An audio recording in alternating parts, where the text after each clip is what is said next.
L'apôtre Paul nous explique dans Éphésiens au chapitre 2, le verset 20 et 21 pour voir. Parce que nous sommes dans ce temps où nous devons comprendre sur quoi, quel est notre fondement.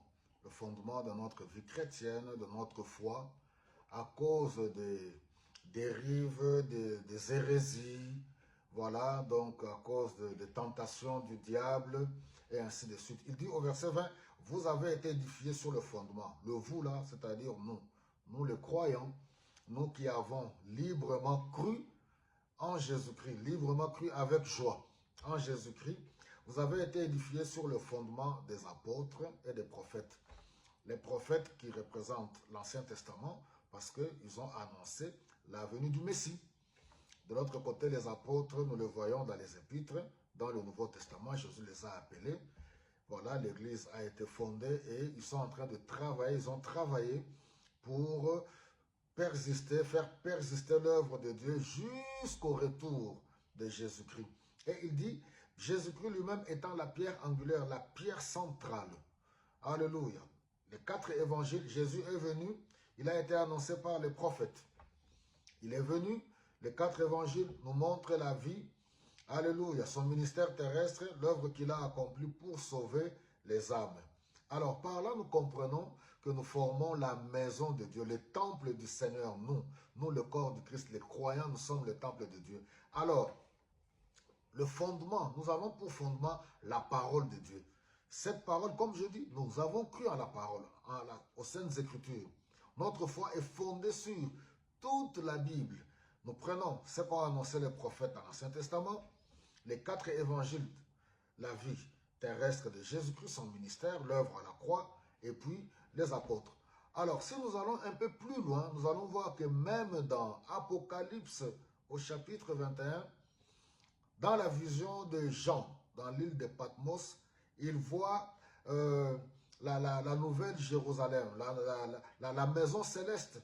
Vous réalisez, Jean, Apocalypse chapitre 21, on dit que même les murailles ont été fondées, bâties sur les 12 pierres de l'agneau. Sur chacune de ces pierres, il y a le nom des 12 apôtres. Vous réalisez, les 12 apôtres, Jésus est venu, il a choisi les 12. Parmi les 12, il y avait un traître, Judas, qui s'est disqualifié. Et les apôtres, dans la chambre haute, ils ont choisi Matthias. Au tirage au sort, ils ont prié, l'Esprit n'a pas répondu, n'a pas parlé. Est-ce que Dieu avait-il répondu ou pas? Mais on nous dit qu'ils ont prié, Dieu n'avait rien dit, ils ont choisi, ils ont tiré au sort Matthias. Et on verra que Matthias, on ne parle pas de lui. Mais dans Actes au chapitre 9, nous voyons Jésus-Christ lui-même, voilà, va choisir l'apôtre Paul, autrement appelé Saul de Tarse, pour nous confier la mission vers les païens et les juifs et les non-juifs. Paul est allé vers les païens, tous qui avons cru en Jésus-Christ. Voilà, nous formons la maison de Dieu, nous devenons un. Alors, pourquoi ces choses doivent être connues et comprises par révélation, par le Saint-Esprit de Dieu? Pourquoi une époque très difficile? Sur les réseaux sociaux, il y a des gens qui apportent toutes sortes d'enseignements, qui méprisent la foi en Jésus-Christ, qui contestent la souveraineté de Jésus-Christ, son œuvre à la croix. Oui, les gens sont libres, on ne forcera personne. Dieu lui-même ne force personne. Celui qui ne veut pas croire en Jésus-Christ, il est libre.